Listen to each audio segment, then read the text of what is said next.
So, Lisa Hepner is a produced screenwriter of 4 movies and a limited series that have aired on Roku, Amazon, GAC Family, Up TV, Tubi, and CBS in Canada. She has also written a romance novel that which she wrote a limited series for as well. And that, I don't know, that was supposed to air last year. So did that air last year? Yeah, it did. It aired as a movie, though, not as a limited series. So they took all the footage that they had, the 4 hours, and condensed it to an hour-and-a-half movie. And it's on Amazon right now. But yeah, so it did come out, but it's a different version. So. Okay. Oh, so I'm an Amazon Prime member, so I can probably get that on Amazon. Great. Yes, Super yes, duper. it's called The Christmas Checklist. Yeah. All right. I'm going to do that. That's going to be this weekend. Oh, great. Well, I Christmas in July is coming up, right? That's right. That's right. You know, I haven't written a Christmas novella or novel, although I do have some Christmas in one of my novels. But I have talked to people who have Christmas stuff out, and they say sales go throughout the year. Mm-hmm. So, yeah, everybody wants Christmas, I guess. Yep. So you're going to talk to us about, now we're novels. Are you ever going to write another novel, Lisa? I have to probably, I mean, I hate to say never, but probably not. I admire all you novelists because to me, that was really hard. Like I'm a screenwriter. And so transitioning from screenwriter to novel writer was another world to me. And I found it very hard. So I'm kind of admiring all you novelists because I was like, wow, this is hard. So I have I have read a number of scripts in my life, not entire scripts, portions of scripts. And, there's a lot of dialogue there and not necessarily a lot else. I guess a lot of that is left up to the director. Is that correct? Well, I mean, ideally as a screenwriter, everything that you see on the movie or the TV, wherever you're watching it, should be written by the writer. Little details about like what's in the background, like, I've got a wedding photo in the background, my dog's here. If I wrote that into a screenplay, the director would shoot it that way. Although, like you said, sometimes directors, once you sell your screenplay, the director and even sometimes the producer, the production company can come in and make changes. Oh, I like this better. If they did this or did that or whatever. And so sometimes you have no control. But as a screenwriter, you should really write all those things. What you want your characters to say, what you see in the background, the whole story in your screenplay, and then the director takes it from there. And sometimes you get lucky and it matches what you wrote, and sometimes I've heard horror stories where it doesn't. So okay. However, I know from our previous talks when you were on my summit, that you said that there's a distinct skill set for novels. Why don't you talk to us a little bit about about being a we know about being novels, but how does that relate to being writing a screenplay? Yeah. I mean, like I said, I've only written one novel. So, but as a screenwriter, it's really a whole new craft. And so we can talk about, if you're a novelist, do you want to get into become a screenwriter? How would you get your novel made into a movie? We can talk about that. But as far as the screenwriting, it's a whole different craft. Like it took me, like I've been a screenwriter over 10 years. And it definitely took me, I didn't break into the industry until a few years ago. So it took a long time developing that craft of screenwriting. And then also, once you develop the craft, and this is probably similar with novelists, then what do you do with it? So once you've written your screenplay or once you've written your novel, then it's like, well, how do I get that published? How do I get a producer interested? So there's the craft of writing the actual story, and then there's the craft of breaking into the industry, which is an entirely different ball game. And I know probably as novelists, a lot of you have that frustration of like, do I get an agent? Do I get a publisher? Do I self-publish? All that. And it's kind of the same thing in the entertainment industry. How do you break in this overabundance of material out there? So, well, let's face it, almost anyone, no matter what their level of expertise, can self-publish a novel. right. I think that's completely different when you've written a screenplay. Are you going to go out and get your cameraman and your actors and all that kind of stuff? I think that would be a lot harder. Yeah, I mean, it is hard to break into the industry. The entertainment industry is a hard, nut to crack. It takes a long time. That's why I feel very blessed to be able to be in the industry, but it's after like years and years and years of rejections and networking and feeling like it's never going to happen, all that kind of thing. But yeah. So let me ask you a question, Lisa. So you had all the stuff that you had been working on for years before you got your first movie produced. Now, is any of that kind of like a lot of authors is like, okay, well, this book was a dud, so I'm not going to work on example. Who was it? Was it Grisham? I think it was, who wrote The Painted House, and it was like the first book that he'd written. I think it was Grisham, the first book he'd written, but he had all these other books that were so great. mm-hmm.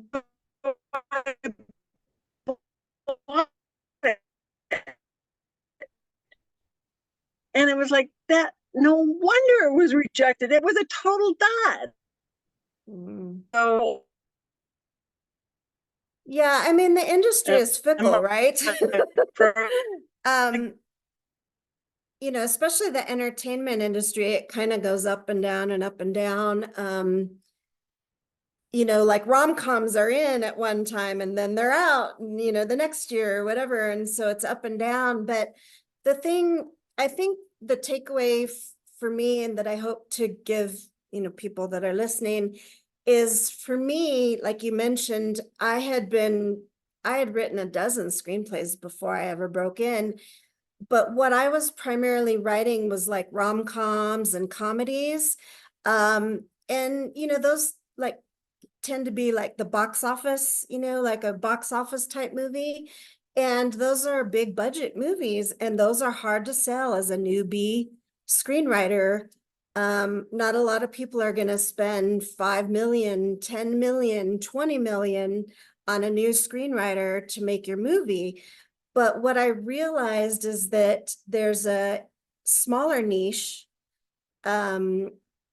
of Christmas movies. And that's how I got into writing Christmas movies, because I turned on Hallmark and I was watching Hallmark and I was like, wow, if you think about it, Hallmark, has like 40 Christmas movies on every year, and that's just Hallmark. And then there's Lifetime, there's Up TV, there's like all these channels, Netflix, there's streaming. And I thought, wow, so it seems like obviously people are buying Christmas movies. And so I made a shift from being like this little fish in this big pond of like trying to go for blockbuster type movies to like, oh, maybe let me find a smaller niche that I could maybe work my way in. And so I switched to writing Christmas romance and then broke in the industry that way. And so what I encourage screenwriters now, especially, is to try to break in with lower budget movies, whether it be Christmas romance, like low budget thriller movies.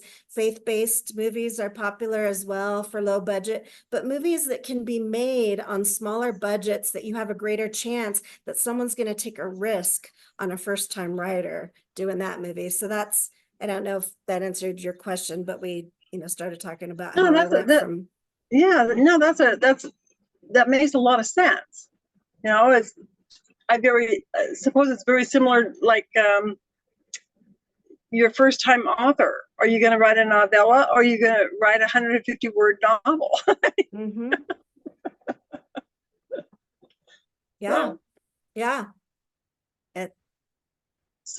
so Christmas movies, and there are a lot of them out there. I understand that there's almost 200 produced a year. Yes. Maybe 150, something like Yep. that, Mm-hmm. which is a lot more than I ever dreamed possible. Yeah.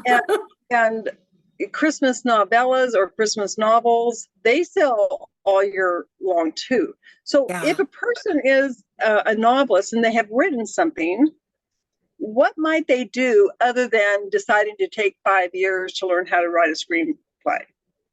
Right. And there are several options. I'll kind of go over some ways that you could go about it. I think probably the least effective would be like you just gave the example of like trying to learn screenwriting and writing your own script from your novel. I don't, I mean, I don't necessarily suggest that, only just because I know how long it took me to like develop the craft of screenwriting. And so that would be like learning a whole new skill set, like a whole new profession. That would be like changing your career. Like if you were in college and you were going in biology and then all of a sudden you decide to go this way or whatever. So it's a whole new learning skill. And like I said, it is hard to break in. So what I would do is, if I was a novelist and I was wanting my novel to get made into a movie, is there's a couple ways you could go about it. You could find a screenwriter to write your movie. However, I wouldn't suggest paying a screenwriter to write your movie. I've seen some companies that have services like, we will take your novel and write the screenplay for you. And then, for $5,000 or $10,000 or whatever they're charging, you'll have the screenplay. Well, then what are you going to do with that screenplay? Because you're a novelist. Like, and again, I say this with the utmost respect for novelists, but I mean, like, how are you going to then take that screenplay and get it into the entertainment industry? And you've just spent $5,000, $10,000. So I wouldn't recommend that. I've actually heard people do that with not much success. But you could find a screenwriter who has relationships with producers and production companies. So for example, like in my case, for example, if I found a Christmas novel that I loved, like, because I love Christmas stories. And so let's say I was on Amazon or someone sent me a novel, you got to read this Christmas romance. And let's say I read it and I loved it. Now, having had some success in the industry and knowing some producers and production companies, I could go to a producer or production company and say, hey, I read this great novel. It's this Christmas story about blah, blah, blah, blah, blah. I'd love to write it. I'd love to adapt it. Do you want to option it and buy it from the author? And so that's one way you could do it, is networking and building relationships with screenwriters. And we can talk about ways you do that, but there's writers' conferences. There's all kinds of ways to network with screenwriters. Or you can, there are movies that that have been clearly adapted, like, for example, The Noel Diary was on Netflix either last year or the year before. It was a Richard Paul Evans novel. And so you could go and you could look at, like, there's a database called Internet Movie Database, imdb.com. You could go to that website and find out the production company who made The Noel Diary. And you would see a list of the production company or the producers, and you could contact them and say, hey, I'm a novelist. I have a Christmas story about blah, blah, blah, blah, blah. I was wondering if you would be interested in adapting this into a movie. So it would either be, if you were a novelist, I would suggest either working with a screenwriter that has relationships with producers or production companies, or going directly to the producers or production companies yourself and querying them. You could, I had another thought, and I just lost my train of thought, but those are the two routes I would say to go through to get your novel made into a movie. Did that spark any questions? Yeah, no, yeah, one other question, and that is, if you, especially if you're an indie author and you maybe don't have an agent, are there agents specifically for movies Yes, that and oh, that's the point where I was going, where I lost track of myself. So you were reading my mind. Thank you. There are actually publishing companies, and there's some of the bigger publishing companies, but there's probably some middle-sized ones too, and also agent and managers. But there are publishing companies that focus on securing movie rights for their authors. You could Google that and see which ones there are.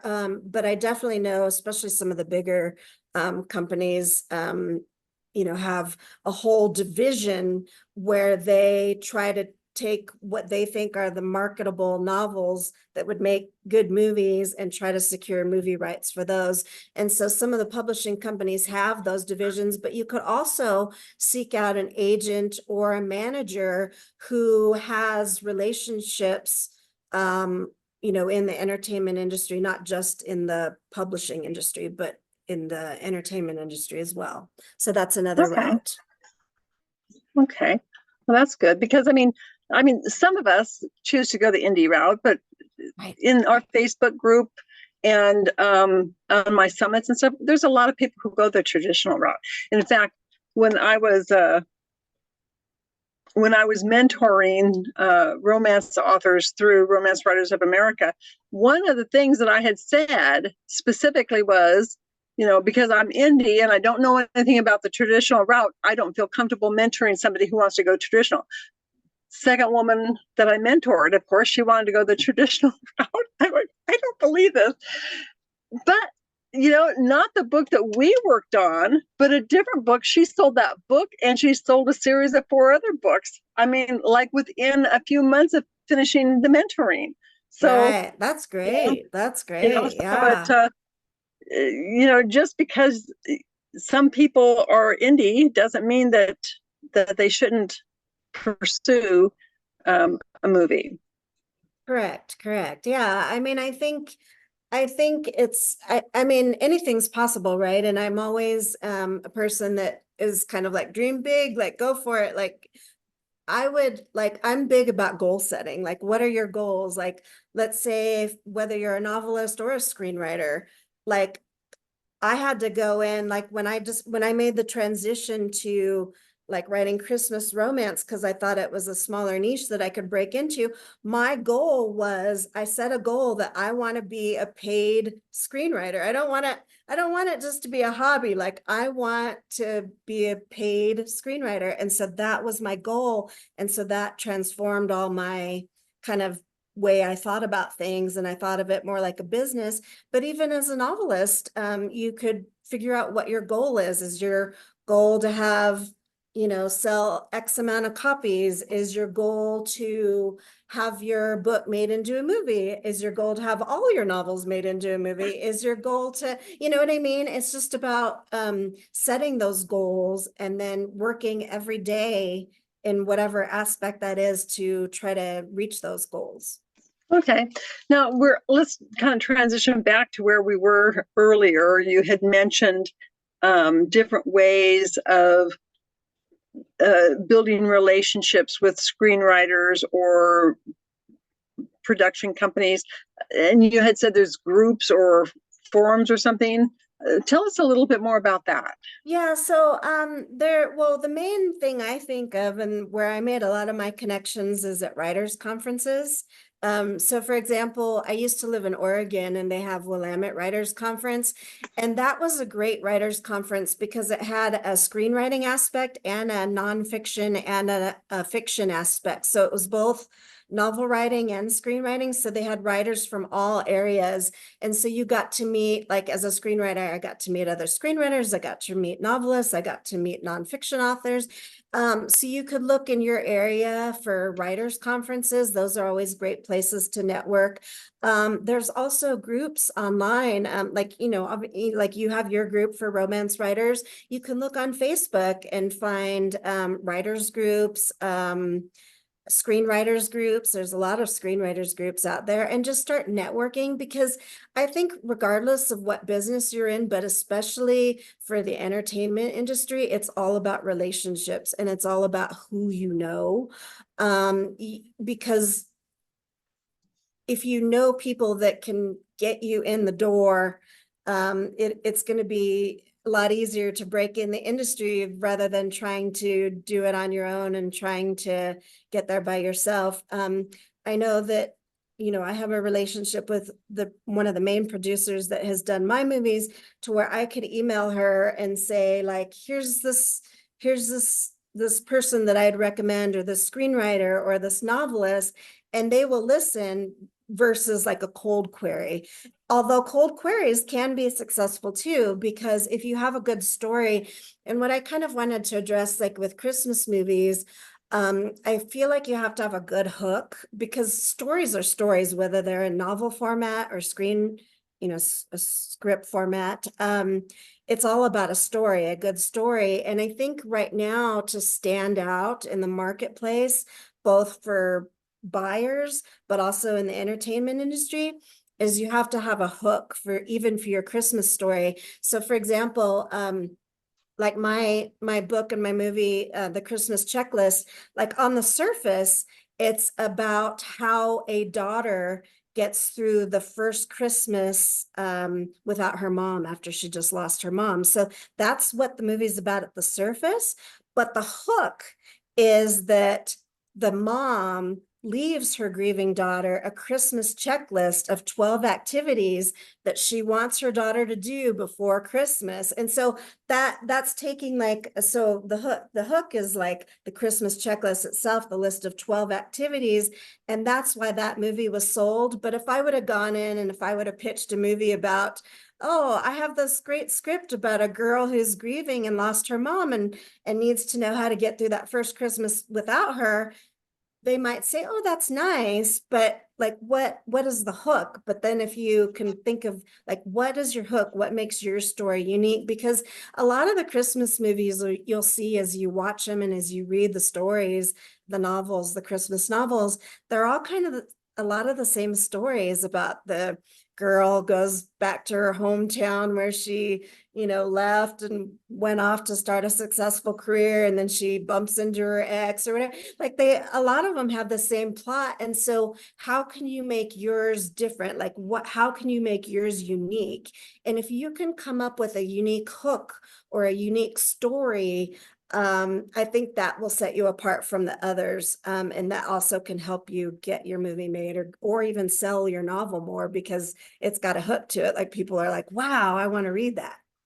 Yeah. Okay. Well, that's very interesting, because I have noticed I don't watch a lot of TV uh, unless I'm so brain dead that it's like, okay, just give me a romance to watch instead of to read. Right. But, you know, it just seems to me over the last 6 months or a year or whatever, most of the romances I see always start out with, like, the conflict is that they don't like each other or something. And it's like, can't there be a different kind of conflict Yeah. initially? Yeah.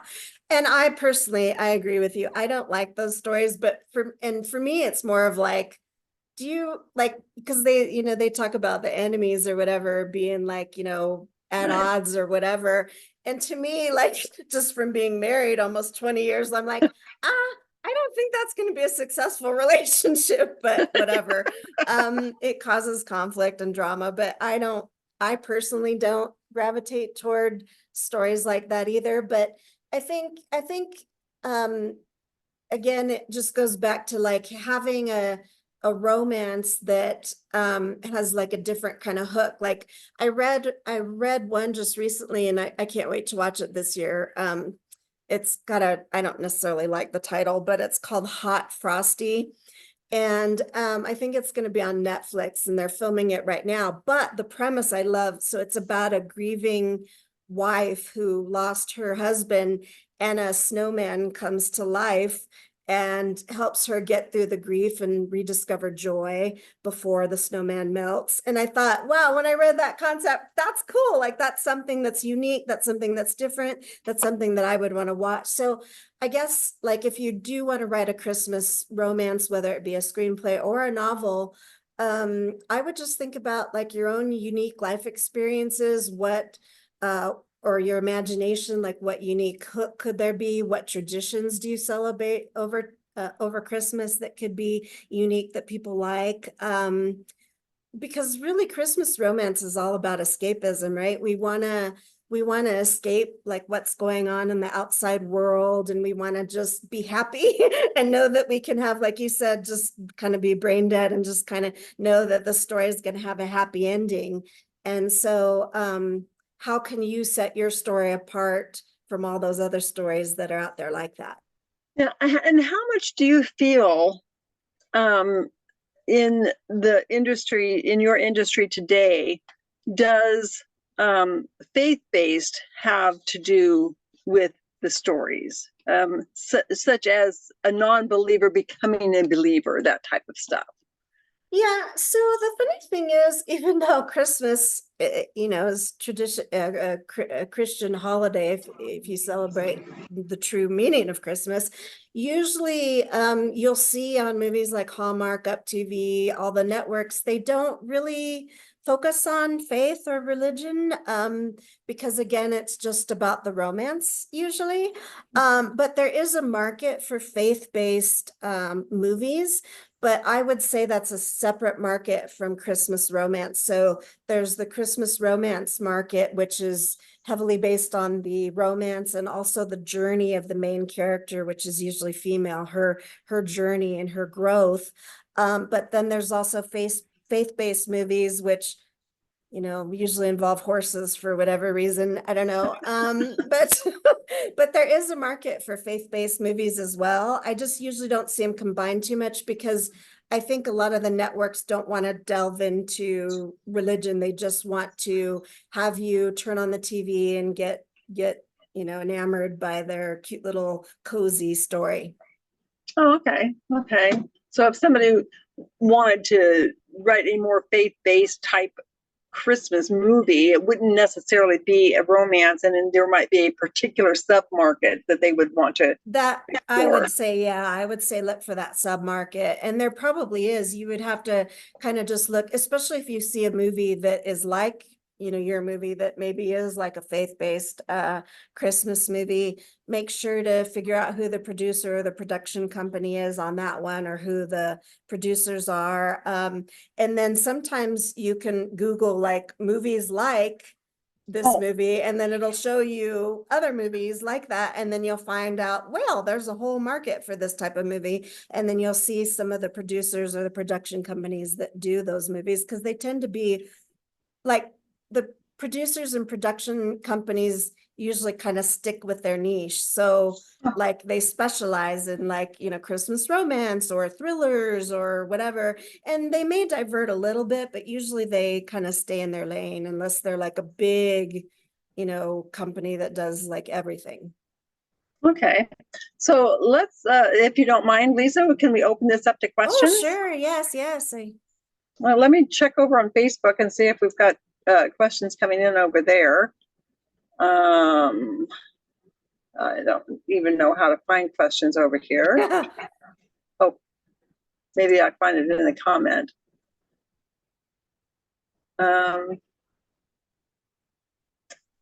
I'm not seeing any questions over there. So anybody here that we have with us have questions for Lisa? You have to unmute yourself if you're going to ask a question. One thing I will say, and I definitely want to answer questions, and I know, like, when I'm a participant in these type of groups, I'm always kind of shy and I never ask questions, but please feel free to, if you want to, or even put it in the chat, or you can email me later at screenwriterlisa@gmail.com. But one thing I did want to say, and I think it's important for a novelist, if you do, let's say, find a producer or a production company that does want to make your movie. And I think this goes without saying, but sometimes it doesn't, so I'll say it, is you always want to make sure to get an entertainment attorney involved to protect your rights, because a lot of things can happen when a novel gets adapted to a movie. If you're the novelist and you sign away all your rights, and let's say the movie's a hit, they can make a sequel to that movie. They can make a prequel to that movie. They can take another character like young Sheldon, like from The Big Bang, and then they did young Sheldon. They can take that and run with it if you have not retained the rights to your characters and your story. So anytime before signing a contract, I would always suggest finding an entertainment attorney, and you can Google them. They're usually in LA. They often charge an hourly fee, which can sometimes be high, or sometimes they will take a percentage of a commission, which is usually 5%. But I definitely just want to caution novelists to protect your rights, because I would hate somebody to get your book, take it to a movie, it's a huge success, and then they use your characters and stuff, and you don't have any part of that, or you don't get any royalties, or you don't get any residuals. So always get an attorney to look over any contract. That's one thing I wanted Thank to you for add. bringing that. Yeah, no, thank you for bringing that up, because I don't think those are the kinds of things, especially indie authors, would be thinking about. Yeah, and you want to protect Somebody yourself. who goes a traditional route probably already has an agent, and maybe they are thinking that. But if they're an agent who doesn't deal with the movie stuff, maybe they wouldn't think of that. So Right, that's really important. Boy, because I could see you'd get like pennies on the dollar compared to the millions that could be made off of that. Right. I mean, like I said, just think about it, like Big Bang spun off to young Sheldon. Now they're taking, I think I heard that they're taking some other people from that movie and creating another. So, but it's like never ending. It's like they're creating all these characters from that one original thing. And if you were the writer of that and you weren't protecting yourself, then they own that property and they're going to be making all that money, whereas you don't. So yeah, you got to make sure you have someone that's looking out for you. Okay, but that's probably only after you've actually had an offer to purchase. Yeah, usually what a production company or producer will do is, especially if it's from a new author, or maybe not an author that has a huge track record, say, they might option your book, which is, they give you a little bit of money down, to put feelers out and see if they can produce this movie and get it made. And then there's usually the purchase price already agreed upon in that contract. But basically, anytime you get a contract, then you'll want to, before you sign it, you want to find an entertainment attorney and just make sure your rights are protected. And Okay, there's little so things that you don't think about, like, you want to make sure that your novel is front and center, because, like, let's say you're the novelist and somebody else writes a screenplay, it'll say screenplay by Lisa Hepner, but you want to make it sure it says based on the novel, blah, blah, blah, by Paula Judith Johnson. So you want to make sure that your name and your book is in the credits there. So there's a lot of little things in the contract that you want to make sure that you're making sure that you're getting your fair due. okay, so if you get an option contract, right then is when you should start getting the attorney. Yes. Okay. Yes. Okay. And do options have a time limit? Usually they do. Usually they're 6 months to a year. Sometimes people will try to say 3 years. I would never go beyond a year. I think a year is plenty of time to see whether they're going to be able to do something with it, because of course, the producer will want to take as much. That's where you want to have your rights protected, because of course the producer, the other side, will be like, hey, if I could get 3 years, tie up this book, and while I'm shopping it, the longer I have, great. Or, they're thinking that's great, but it's not so great for the novelist. So yeah, so I wouldn't go over any option over a year. They're usually 6 months to a year long. But yeah, that's again where you'll have an attorney that will look over that contract and say, hey, because the attorney will at that point be working for you, whether you pay him or you're giving them a commission. They'll say, hey, I don't think you should tie up your novel for 3 years because you might have some better offer or whatever. So Okay, that's great. That is great information. Thank you, Lisa. yeah. Okay, last call for questions. Any questions?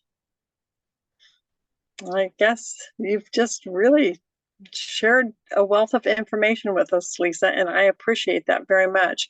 Oh. So why don't you put your contact information in the chat again, so that at least the people who are here can see that.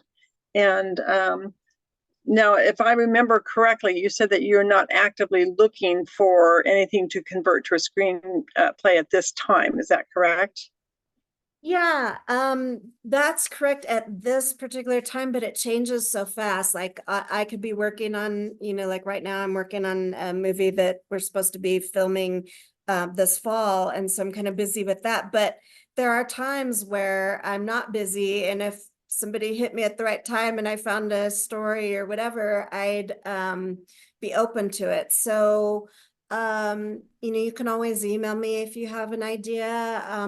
I'm definitely open to adapting a good Christmas romance into a movie.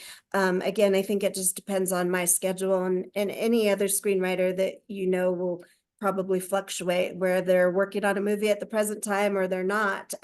So it just depends on my schedule. But I also have, I just wanted to mention, if I can, and I tried to put my thing, I don't know if it came up, my email in there. Yeah, I see it. Yeah. Okay, good. I do also just want to mention that I teach a class every November about writing a Christmas romance. Now, again, this is a screenplay, so it would be for anyone interested in actually learning how to write a Christmas screenplay, which anyway, it's through Roadmap Writers, and I teach it every November. It's a 2-part class, and it's only like $55, and it's a 6-hour class. So I basically go over everything about writing a Christmas romance, if that interests you.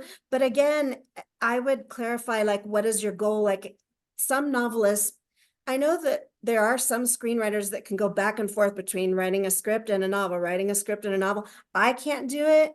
I think you're really talented if you can do both. Maybe as a novelist, it is something you want to do. Maybe you want to turn all of your novels into screenwriting, and so it would be a valuable skill to learn. And if that's the case, I do teach a class about screenwriting. Okay. Maybe a question that just popped into my head. Is there an ideal novel length for converting? I mean, novella versus novel versus, sci-fi can be 125,000 words. And right. Yeah, and so since I'm not primarily a novelist, I'm not sure per se with word count, but for example, like so a screenplay is usually about 105 pages. My novel was like 267 pages, and that was pretty good to adapt. I'd say around 300, maybe 400 pages. But if you get beyond that, it's almost like you're into territory of like, will this be a limited series instead of a standalone movie? Because you'd have to cut so much out of it. Like if you have a really large, like, big novel that's like, I don't know how many pages or word count, but it's like huge. That would be harder to convert to a movie because you're going to have to cut so much out of that. So yeah, so If you have a novel, I'd say anywhere from 200 to 500 pages would be a good screenplay length, I would think. That's what I did with my novel. But So, yeah, so with your novel, you said that they filmed 4 hours and then cut that down to an hour and a half. Is that just a typical thing for the editing process? no, so this is another example of like after you sell your baby, sometimes they just do with it what they want.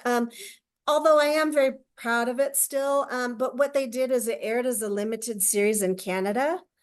But then when they sold it to the US to Amazon, um, Amazon for whatever at that particular time didn't want a limited series, but they said, oh, well, we can make it a standalone movie. So they took that 4 hours of coverage and did it. I think it was an hour and 45 minutes running time. Cut it down to that. So there are a lot of things that a lot of details that got cut out, like some of the side plots or whatever, but the Okay. main story is there. So yeah. Okay, well that's a very interesting thing. Yeah, that's kind of like taking a novel and saying, okay, I actually knew a novelist one time, and he said that his novels typically ran 150,000 words, and having read a few of them, they would have been much stronger at 100,000 words. But that's, Yeah. he said that one time to enter a contest that it was only 125,000 words or something like that. And he said that, so he just cut out a few of the middle chapters. Oh. Well, Yeah. maybe they didn't need to be there in the first place. I have no idea, but I can't imagine any of my books, if I had just took a chapter out here or there, it wouldn't make sense. Right. And sometimes you don't, I mean, sometimes that's the kind of the luck of the draw who produces your movie or who writes your movie. There's so many factors. The novel is often very different from the movie version. So that's why there's that big debate, like, is the novel better or is the movie better? Because sometimes they are quite different.